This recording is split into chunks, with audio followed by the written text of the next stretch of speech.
Bonsoir et bienvenue sur le stream du Permacodeur. Ok, bon, on va faire ça. Donc ça, c'était la partie oui, annonce, etc. Donc potentiellement, vous me verrez tous les jours. Potentiellement, il y a des jours où je ne serai pas là. Bref, mettez la cloche, comme ça vous verrez si je suis là, si je suis pas là. Moi, ça me permet de gérer mes affaires familialo, déplacements proesques.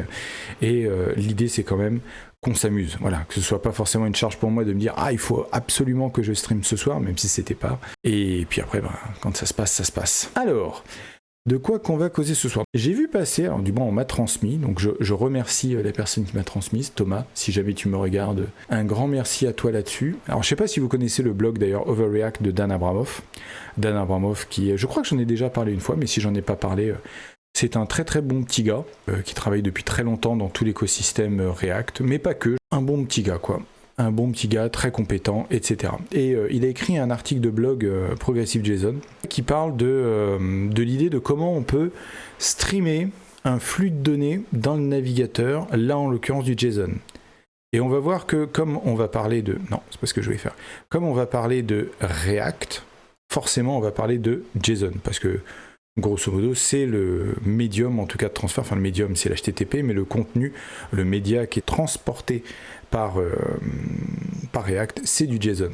Et lui, en fait, bon, il repart du Progressive JPEG. Alors effectivement, c'était super fun, les JPEG, de comment ça fonctionnait, le fait d'avoir des trucs qui étaient un petit peu flous au début, qui étaient de plus en plus précis.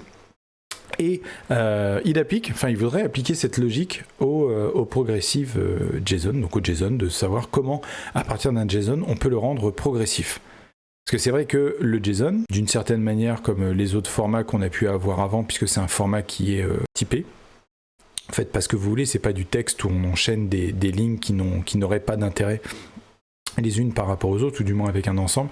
Mais en tout cas, la structure est importante, la syntaxe est importante, et si jamais il vous manque une accolade ou un truc comme ça, je pense que ça nous est déjà tous et toutes arrivé au moins une fois d'avoir un JSON.parse qui explose dans les grandes largeurs et qui soit qui renvoie une expression bruyante, cannot parse, machin. Et effectivement, c'est un bloc. Donc c'est-à-dire qu'il faut parser l'intégralité du bousin pour ensuite être capable de faire quelque chose avec. C'est bloquant. Ça, il n'y a pas de... Là aussi. Et c'est vrai que dans cette espèce d'écosystème, il y a différents écosystèmes dans le web. Là, celui qui va nous intéresser, c'est grosso modo celui qui repose beaucoup sur le JSON. Il n'y a pas que React qui est dans ce cas de figure, même si on va en parler. C'est un bloc, le JSON. Donc vous êtes obligé d'avoir tout lu avant de pouvoir tout parser, avant de pouvoir tout gérer derrière. Et là, c'est un petit souci, parce que si jamais vous avez un gros JSON, c'est problématique. C'est intéressant quand même que le 31 mai 2025 sorte un article sur l'un des pontes de React concernant le fait de streamer un peu des données, parce que sinon c'est bloquant.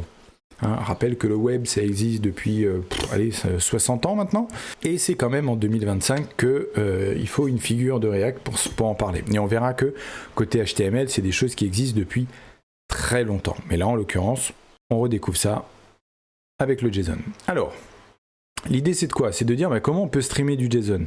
On peut streamer du JSON en étant assez bourrin. Le truc c'est que si on stream du JSON, on se retrouve en fait avec une partie du payload qui arrive et puis le reste du payload qui est pas là. Après, le truc c'est qu'on pourrait dire ok, il va y avoir beaucoup de commentaires, donc je les récupère au fur et à mesure, mais je garde quand même la structure établie et donc ça permet à mon JSON d'être parsable même s'il y a une partie qui manque. Et ça, c'est effectivement, je suis d'accord avec lui, c'est cool, mais c'est pas vraiment cool. Parce que le truc, c'est que on n'a pas vraiment... Voilà, si jamais là, on a un objet, alors qu'on mélange des couteaux et des choux et des carottes, ça va pas spécialement être agréable. Et puis d'ailleurs, on n'a aucune idée de la tronche que va avoir le footer. Donc, voilà. Et puis on sait pas, oui, d'ailleurs, il a raison, on sait même pas combien il y a d'éléments qui vont arriver. Donc c'est un peu compliqué, quoi. C'est un peu compliqué. Et... Alors bon, je vais passer là-dessus rapidement, parce qu'effectivement, le streaming HTML, par défaut, rappelez, gardez ça bien en tête, par défaut, c'est pas tout à fait le cas quand on réfléchit avec d'autres outils, mais par défaut, effectivement, si on fait ça, on va avoir les choses qui sont streamées au fur et à mesure, donc on va avoir les différents éléments qui vont arriver, bloc, et là, vous voyez, par exemple, on n'a pas la fin de l'article. Donc, sachant que Contrairement au JSON, ça c'est important, le HTML, c'est l'AK47, vous le trempez dans la boue, le HTML, vous le ressortez, le navigateur va être capable de le lire. S'il y a des choses qu'il n'est pas en capacité de comprendre, il va faire au mieux. Ça fait partie de la spécification HTML d'être en capacité de parser au mieux des choses qui ne sont pas spécialement parsables dans l'absolu. Voilà, c'est un engagement, on va dire, que les navigateurs ils prennent quand ils décident de rendre du HTML. Alors qu'en JSON, il n'y a pas cet engagement-là. JSON, si jamais c'est mal formé, ça explose, purement et simplement. Le JSON, dit autrement, n'est pas fait pour être streamable, alors que l'HTML, à la base, est fait pour être streamable. C'est là qu'on rentre dans le pourquoi on en parle en 2025, alors que le HTML, vous verrez, c'est pas vraiment le cas. En tout cas, c'est le cas, on peut le streamer depuis très très longtemps. Et donc, là, l'idée, en fait, de Dan Abramov, j'imagine des gens de React derrière, parce qu'il veut pas ça tout seul, en l'occurrence, il est très compétent, mais c'est pas l'idée, c'est en fait d'utiliser une espèce de méthode de templating, où on va extraire, en fait, on va partir non plus, comme il dit, depth first, donc avec la verticalité du JSON, mais de partir breadth. Alors, c'est impossible à dire en français, donc dans la largeur plutôt que dans la longueur. Et dans la largeur, qu'est-ce que ça veut dire ? On a un header, un post et un footer. Rappelez le cas au début, alors je vais revenir dans le JSON du début. On a un header, un post et un footer qui vont avoir des tailles arbitraires. Donc si on revient là-dedans, on va se retrouver avec, là pour le coup, des espèces de placeholders, des variables, des trucs qui disent, ok, là il va y avoir des choses, elles sont pas là, mais elles arriveront après. Mais vous, ça vous permet de dire, ok, je vais avoir un header, un post et un footer. Donc vous avez déjà l'info que vous avez un footer, là où avant, dans le côté un peu streaming à l'ancienne, vous n'aviez pas cette information-là. Donc ça vous permet déjà, en termes de rendu, de dire, je vais rendre un header, je vais rendre un post avec des trucs dedans, et je vais rendre un footer. Ok. Et ensuite, les morceaux, ils vont arriver. Forcément, on est en streaming. Et donc là, ils vont dire, à la place de $1, en fait, c'est Welcome to my blog. Donc ça, on va pouvoir faire une substitution. Et salut Blast. Écoute, ça roule. Et donc là, après, il y a un autre morceau qui arrive qui est $S3 et qui dit Hope you like it. Donc dans le footer, on sait qu'on va remplacer $3 par Hope you like it. Et donc, plutôt que d'avoir un streaming qui est vertical où on va récupérer header, puis post, puis footer, et donc on n'a pas ces infos-là, on va avoir dès le début plutôt header, post et footer, mais qui sont vides, enfin du moins avec leur placeholder, on va dire ça comme ça. Et ensuite, au gré du streaming, on va recevoir des choses. Là, par exemple, vous voyez, il n'y a pas $2, donc on n'a pas encore les posts. On a de quoi hydraté, je vais utiliser ce mot-là, parce que c'est quand même ce qui est utilisé dans les Reactory. Et côté footer, on va avoir là aussi une chaîne de caractères, mais on n'a pas les posts. Effectivement, là, côté client, on peut se dire, ok, on va interpréter le fait de dire, j'ai le $1, j'ai le $2, et je vais avoir une promesse. Déjà, vous voyez, on commence à bricoler un peu, parce que on a reçu le 1, on a reçu le 3, on n'a pas reçu le 2, donc le client, il va faire ça, bam, bam, bam, et donc il dit, on va faire une nouvelle promesse. Et puis après, là, on va récupérer notre $2 avec le contenu et les commentaires, qui sont eux-mêmes aussi avec des placeholders qu'on va attendre derrière, la This is my article. Donc là, à ce stade-là, on n'a pas les commentaires. Et donc, au fur et à mesure, bim, bim, bim, on va rajouter des promesses, on va rajouter des promesses, on va rajouter des promesses. Et au fur et à mesure, on va attendre des rendus. Et donc, ça va passer en cascade et tout. Et finalement, on a les commentaires qui arrivent et qui vont et qui permettent de dire, d'ailleurs, dès le début, on va avoir 3 commentaires. Donc ça, c'est plutôt pas mal. On va avoir 3 commentaires, et donc au fur et à mesure, les 3 commentaires arrivent. Donc dans le rendu de votre page, comme vous savez que vous avez déjà 3 commentaires et pas 50, par exemple, vous n'allez pas activer la pagination, ce genre de choses. Et puis à la fin, vous avez l'objet complet avec tout ça et tout ça, donc toutes les promesses sont settled, et on se retrouve après avec le rendu final, quoi. Donc effectivement, en termes de rendu côté serveur, on peut très bien se dire, ok, on peut se permettre d'envoyer les 2 chaînes de caractères et de dire que le post, par contre, c'est quelque chose qui peut potentiellement être énorme, mettons qu'il y ait des milliers de commentaires. Là, par contre, on va utiliser un placeholder. Donc c'est un peu un intermédiaire de dire que plutôt qu'on stream tout le contenu du JSON, on va en streamer qu'une partie. Et donc là, on retrouve la même mécanique où ce qui peut être rendu immédiatement l'est, et puis ce qui ne l'est pas est wrappé dans une promesse qui sera résolue quand le réseau aura décidé. Ouais, alors ça, je suis plus étonné. En l'occurrence, là, on va dire c'est un effet secondaire de cette espèce de templatisation avec les $, etc. C'est le fait de se dire, ok, comme on va renvoyer 3 fois une info, plutôt que de renvoyer un JSON qui va contenir donc une info qui peut être, là pour le coup, c'est juste name Dan, mais ça aurait pu être un truc arbitrairement large, vous imaginez bien.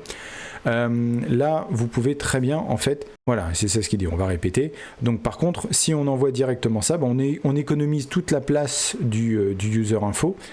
Et ensuite, une fois, enfin plus tard, on récupère en termes d'aliasing le fait de dire ok, dans Modelr1 j'ai un name done. Bon, use case intéressant, mais je suis pas sûr qu'on ait ce genre de cas de figure. Mais c'est vrai que le streaming de JSON permet de faire ça. Blast, je fais un système de SDUI en JSON en ce moment qui programme l'affichage d'une application Flutter. Ok, cette approche peut être très intéressante pour mon cas d'usage sans la partie React. Oui, tout à fait. Ouais, c'est vrai que moi je trouve ça assez intelligent en fait dans l'absolu. C'est vrai que de se dire si ton cœur de données c'est du JSON, ça paraît intéressant en tout cas, ça paraît assez séduisant dans l'absolu. Et c'est vrai que quand je l'ai lu, je me suis dit vraiment c'est pas mal quoi. Et effectivement, c'est a priori ce qu'ils ont mis en place, j'ai l'impression, j'ai pas fait assez de RSC pour confirmer.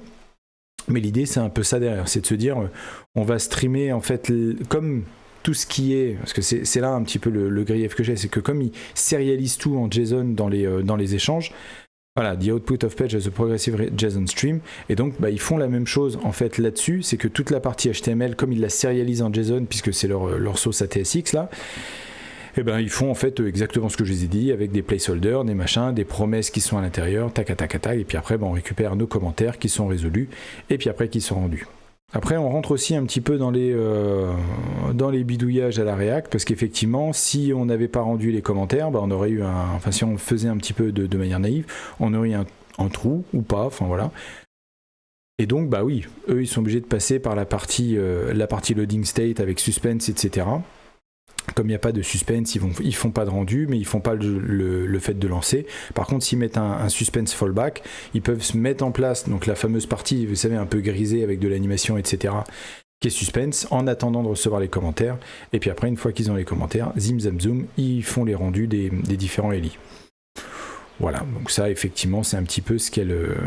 Ouais, c'est un petit peu ce qu'ils font en fait d'une manière générale sur le fait de suspendre le rendu, parce qu'en fait c'est ça suspense, on suspend le rendu en attendant d'avoir suffisamment de données, et puis après on fait le rendu, etc. Voilà, donc ça effectivement c'est pas mal, je suis assez d'accord avec lui que ça n'a rien à voir avec le SSR ou HTML, puisque effectivement comme ils représentent toutes leurs UI avec du JSON, ils ont besoin en fait, et c'est là où on rentre un petit peu dans pas forcément les griefs, mais l'ultra spécialisation de React qui a tendance aussi un peu à formater les esprits, sachant que comme tout est JSON, il leur fallait un moyen de faire du progressive JSON. Parce que du progressive HTML, blablabla, c'est génial, etc. La conclusion m'intéresse peu. Alors, pourquoi je parle de ça notamment ?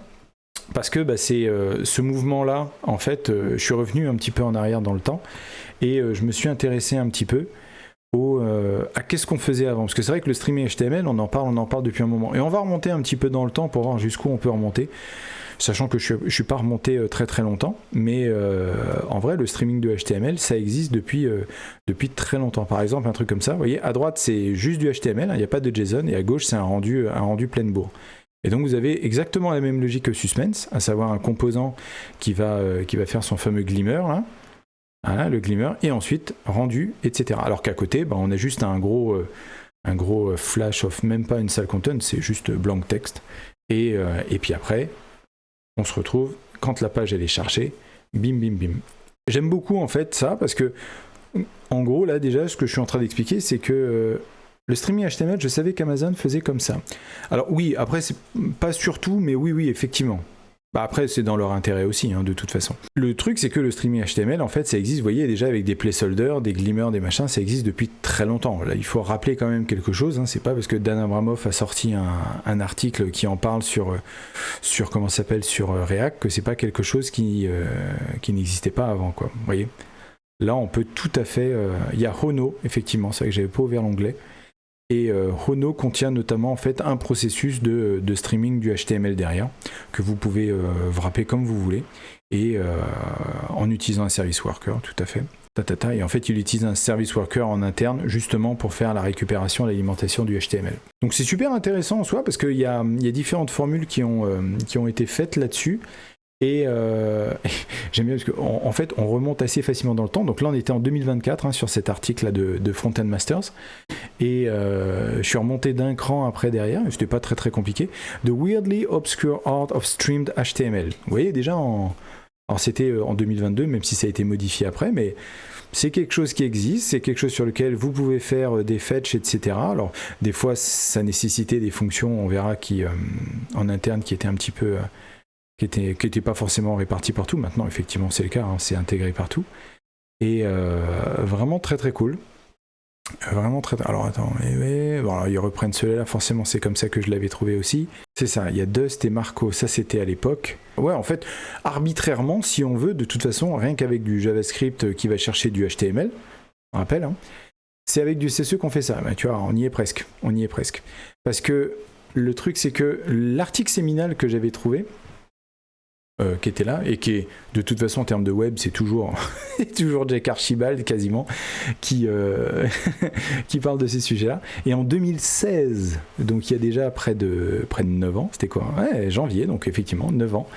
2016, il en parlait déjà, effectivement. Le fait de dire, on va aller fetcher les différentes informations, je vous mettrai tous les liens après, les différentes informations, donc en utilisant la Fetch API pour aller récupérer derrière, en utilisant, bon, il y a à l'époque, il fallait des builds de Canary de Chrome, oui, c'était surtout sur Chrome, je crois, à la base, pour récupérer tout ça, mais bon, voilà, on récupère derrière, et puis on va voir. Et puis il y avait déjà le mécanique de cancel. On rappelle que ça fait 10 ans qu'on essaye de cancel des streams et des promesses, mais bon, c'était déjà des choses qui avaient été expérimentées à l'époque. Et donc là, on se retrouve avec, oui, des readable streams qui vont récupérer les informations avec ça, qui vont balancer les trucs. Donc là, on est un peu bas niveau, hein, forcément, parce que en 2016, c'était pas le cas. Maintenant, c'est vachement mieux. Et je me suis posé la question, parce que qui dit développement web et qui dit taper sur du React, on se pose la question de et HTMX.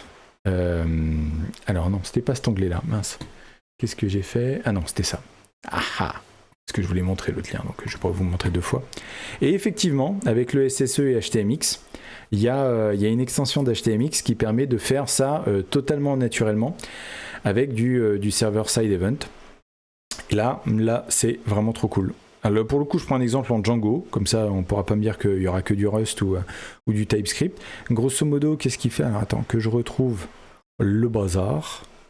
Alors effectivement, on va faire un streaming HTTP response, donc qui est supporté en Django, avec un content type qui est en text event stream, donc ça c'est la partie un peu spécifique qui indique ce genre de choses. On va gérer tous ces trucs-là. Et sur la partie template, là on a une extension qui est donc au niveau d'HTMX, qui est une extension SSE, et qui pour le coup va récupérer son URL donc dans l'attribut HTML pour lui dire bah voilà, c'est là que tu vas récupérer ton HP notification, avec l'after begin qui dit qu'à partir du moment où on voit cet élément là dans le viewport, il va commencer à faire la connexion. Ah bah voilà, donc il détaille cette partie là avec la partie HX swap et donc le SSE swap pour mettre le message ici. Donc c'est un système de notification où en fait à l'intérieur de cette balise div, ils vont faire le swap pour pouvoir faire l'échange et la communication. Et là, il y a 0. Ah oui, c'est vrai que ça ressemble à du swap OOB, effectivement, en HTMX. Et là, il va y avoir 0 code JavaScript écrit. C'est-à-dire qu'on va faire ça uniquement avec du HTMX qui va récupérer les différentes informations. Donc là, c'est les boutons de like et de dislike qui vont envoyer effectivement une requête au back-end pour lui dire je like ou je dislike. Et ça va générer des notifications derrière. Bon, le sysurf, ça, il n'y a pas de souci. Voilà. Et puis après, il récupère avec les classes, les machins qui vont. Ça, c'est trop cool parce qu'en fait, en utilisant différentes techniques type SSE, là en l'occurrence HTMX pour pas avoir à gérer toute la partie écriture du JavaScript. Non, c'est super cool. C'est super cool de voir que des technologies qui étaient utilisées, notamment là en 2016, qui étaient utilisées avec des streams, etc., pour récupérer les différents éléments HTML et les streamer au fur et à mesure. Et maintenant, on peut les avoir sous la forme de Progressive JSON à l'intérieur de React. Et c'est vraiment très cool. C'est vraiment très cool que React l'intègre. Voilà. Bon, après, React n'a pas inventé l'eau chaude de ce point de vue-là, mais c'était cool. Parce que dans l'exemple précédent, c'était du long pooling, l'un des exemples. Alors, alors attends. Non, là en l'occurrence, celui d'HTMX, effectivement, c'est basé sur du SSE puisque tu as l'échange entre Django et la partie cliente pour avoir justement la gestion des événements. Et effectivement, avant, on était obligé de bricoler sur du long pooling pour pouvoir les récupérer. Oui, il n'y avait pas cet aspect justement SSE que maintenant on a des librairies pour. Et je pense que même Ono doit le gérer. Oui, c'est ça. Donc on crée un stream, bam, on l'a fait. Context plane, transfer encoding chunk. C'est surtout celui-là. Ouais, attends, hop, je vais zoomer un petit peu. C'est surtout le transfer encoding chunk qui a été la grosse nouveauté, qui permettait justement côté navigateur de dire je vais récupérer des chunks en l'occurrence. Et donc là, il y a cette espèce de mode de fonctionnement où il va streamer la réponse. Et donc Ono fait du SSE, bien évidemment, il n'y a pas de souci. Et d'ailleurs, pour la petite histoire, j'avais eu la problématique à l'époque, c'était pas avec du JSON ni du HTML, mais c'était avec du XML. On avait une espèce de gros fichier XML qui faisait, je sais pas, 500 mégas, 1 giga, un truc comme ça. Enfin, c'était extraordinairement gros le machin. Le truc, ils essayaient de le rentrer en fait directement comme des gros boules-or à l'intérieur de d'un pod Kubernetes qui avait largement pas assez de mémoire pour ça, mais c'était peut-être même 10 gigas ou un truc comme ça, et le pod il avait 100 mégas de RAM, donc le truc se faisait kill de très facilement.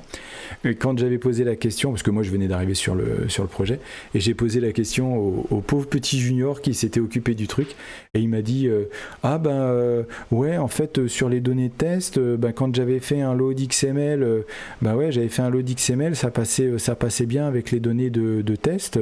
Et tu méthodes son machin, il avait 10-15 lignes d'XML, forcément ça rentrait. Par contre, quand on arrivait sur la donnée de prod, on avait un truc qui était bien vénère. Donc laisse tomber, ça rentrait pas quoi. Donc ils avaient des gros soucis là-dessus. Et moi j'ai juste sorti le mot, mais vous voulez pas streamer le XML ? Alors je sais plus quel lib, c'était du Node.js. Je sais plus quel lib on a sorti quoi. Et là, là le truc il a géré quoi.